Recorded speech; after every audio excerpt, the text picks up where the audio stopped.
سے چلے جاتے ہیں ہمارے بزرگ،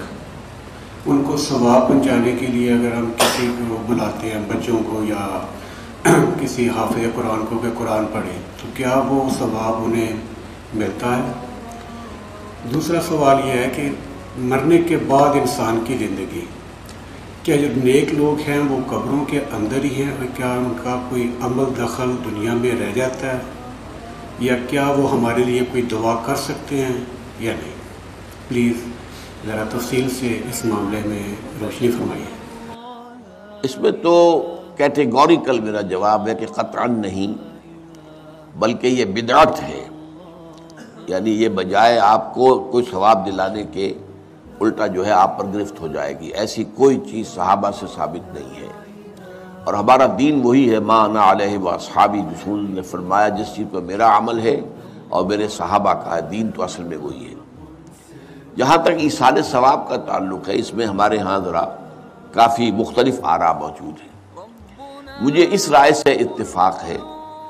کہ مالی اگر کوئی عبادت ہے، اس کا ثواب آپ اپنے کسی فوت شدہ بزرگ کو منتقل کر سکتے ہیں۔ مطلب آپ نے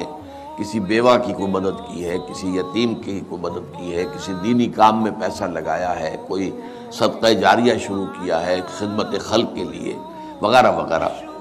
تو اس کی تو جو ہے اس کے ثواب کو منتقل کیا جا سکتا ہے کہ اللہ اس کا ثواب میرے والد یا میری والدہ کے منہ کو پہنچا دے۔ جسمانی نہیں،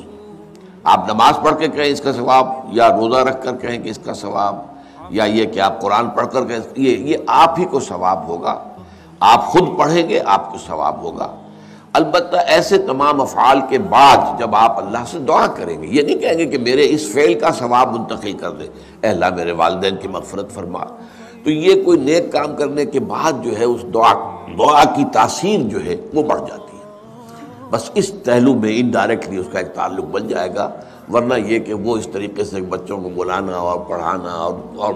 یہ جو ہے سوئم میں کرنا اور قرآن خوانی کی محفلیں، یہ سب بدعات ہیں، اور یہ در حقیقت دین میں اضافے ہیں،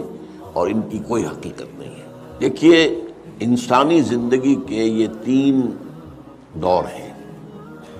حیات دنیاوی جو ہماری پیدائش سے شروع ہو کر اور ہماری موت پر ختم ہو جائے، پھر حیات برزخی موت سے لے کر قیامت کے دن تک، اور پھر حیات اخروی ہے قیامت میں ریزریکشن کے بعد سے وہ زندگی جو ہے جو جنت یا دوزخ کی ہے۔ اس میں ان دونوں زندگیوں کے بارے میں تفصیل سے کوئی بات کرنا بالکل غلط ہے، اور اس سے فتنے پیدا ہوتے ہیں۔ ظاہر بات ہے کہ قبر، جسم تو قبر میں رہتا ہے، اس میں تو کوئی شک ہی نہیں ہے، روح کہاں جاتی ہے؟ کیا وہ بھی قبر ہی میں رہتی ہے یا کہیں اور چلی جاتی ہے؟ قرآن مجید میں سجین اور اعلیٰ علیین کا ذکر موجود ہے، لیکن یہ تمام چیزیں متشابہات میں سے ہیں۔ یہ تمام چیزیں قرآن مجید میں سورہ آل عمران کے شروع میں بیان کیا گیا ہے کہ ہم نے یہ کتاب اتاری ہے، اس میں کچھ آیات محکمات ہیں، کچھ متشابہات ہیں۔ وہ متشابہات کا ایگزیکٹ مفہوم جاننا اس وقت ہمارے لیے ممکن نہیں ہے۔ یہ تو جب اس عالم میں ہم پہنچیں گے تو معلوم ہوگا کہ ہاں یہ بات تھی کہ جو قرآن مجید میں اس طور سے کہی گئی تھی۔ لیکن یہ کہ اس وقت جو ہے جتنا کچھ ہمیں حدیث صحیح میں مل جائے یا قرآن میں مل جائے،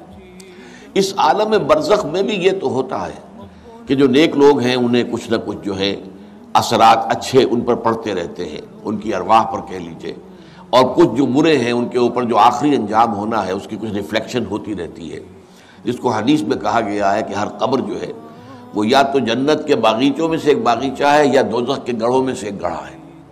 یا کہیں کہہ دیا جاتا ہے کہ کھڑکی کھول دی جاتی ہے اس میں، یا جنت کی طرف سے ٹھنڈی ہوائیں آئیں، خوشبوئیں آئیں، اور یا دوزخ کی طرف سے کہ آگ کی لپٹ آئے۔ دوزخ میں داخل ہوں گے قیامت کے بعد ہی، اور جنت میں داخل ہوں گے قیامت کے بعد ہی، لیکن اس کے کچھ آثار پڑنے شروع ہو جاتے ہیں، وہ جس کو انگریزی میں آپ کہتے ہیں coming events cast their shadows before, بعد میں آنے والے واقعات جو ہیں ان کے کچھ سائے جو ہیں پہلے سے آنے شروع ہو جاتے ہیں۔ تو اسی طرح سمجھیے کہ جو کچھ آخرت میں کسی انسان کے ساتھ ہونا ہے اس کا ایک عکس جو ہے وہ عالم برزخ میں شروع ہو جاتا ہے۔ اسی لیے قرآن مجید میں یہ بھی آیا ہے کہ یہ جو آل فرعون تھے یہ صبح و شام جہنم پر پیش کیے جاتے ہیں، اور قیامت کے دن پھر کہہ دیا جائے گا ادخلوا آل فرعون نار ان کو داخل کر دو آگ کے اندر. تو یہ اس حد تک. باقی یہ ہے کہ تفصیل میں جانا. ہاں ایک رائے ہے، یہ شاہ ولی اللہ دہلوی رحمۃ اللہ علیہ کی، اگر ان کی رائے نہ ہوتی تو میں اسے بیان بھی نہ کرتا، لیکن یہ کہ وہ ایک بہت بڑے محدث اور بہت مفکر اور دین کے فلسفے سے بہت بڑے واقف انسان تھے. انہوں نے کہا کہ جو اولیاء اللہ ہوتے ہیں، اللہ کے نیک بندے، اللہ کے بندے، ان کے انتقال کے بعد ان کی روحوں کو بھی اللہ فرشتوں کے طبقہ اسفل میں شامل کر دیتا ہے. یہ فرشتے ہیں نا، اس وقت بھی موجود ہیں. ابھی شاید اگلے ہی جمعے میں وہ حدیث جو ہے اس کا بیان آئے گا کہ جب بھی کسی گھر میں، اللہ کے گھر میں کچھ لوگ اس لیے جمع ہو کہ اللہ کی کتاب پڑھیں اور سمجھیں اور سمجھائیں، تو ان کے اوپر فرشتے گھیرا ان کا ڈال لیتے ہیں اور ان پر اللہ کی طرف سے سکینت نازل ہوتی ہے اور رحمت نازل ہوتی ہے، اور اللہ ان کا ذکر کرتا ہے فرشتوں کے پاس. دیکھو میرے بندے، تم کہتے تھے یہ فساد مچائے گا، دیکھو یہ بھی تو ہے نا جو میرے کلام کو پڑھنے کے لیے میرے گھر میں جمع ہیں. تو فرشتے ہیں موجود، ہم میں سے ہر ایک کے ساتھ 2 فرشتے موجود ہیں. تو یہ فرشتہ اسفل ہے، سب سے نیچے، جو دنیا کے کاروبار کو چلانے میں اللہ تعالیٰ کے سول سرونٹس ہیں. پھر اس سے اوپر کے فرشتے ہیں، اس سے اور اوپر کے فرشتے ہیں، پھر مقربین ہیں جو اللہ تعالیٰ کے قریب ترین فرشتے ہیں. لیکن یہ کہ ملائکہ کے طبقہ اسفل میں شامل کر لیتے ہیں تاکہ جو کام اللہ تعالیٰ ملائکہ سے لیتا ہے وہ ان سے بھی لینے شروع کر دیتا ہے. لیکن ہمیں یہ اجازت نہیں ہے کہ ہم فرشتوں کو پکار کر کہیں کہ اے فرشتے، اے جبریل، اے میکائیل، یا فلاں، اے منکر، جو یا میرے جو ہے کرامن کاتبین، میرا یہ کام کر دو. نہیں، یہ شرک ہو جائے گا. اسی طرح ہو سکتا ہے کہ انبیاء کی ارواح جو ہے وہ بھی اللہ تعالیٰ نے شامل کی ہوئی اس لشکر کے اندر، وہ کام کر رہے ہوں اور وہ اللہ تعالیٰ کے حکم سے مختلف معاملات جو ایگزیکیوٹ کرتے ہوں، لیکن ہم کسی کو پکار نہیں سکتے. بس یہ اگر آ گیا میدان تو یہ پھر جو ہے شرک شروع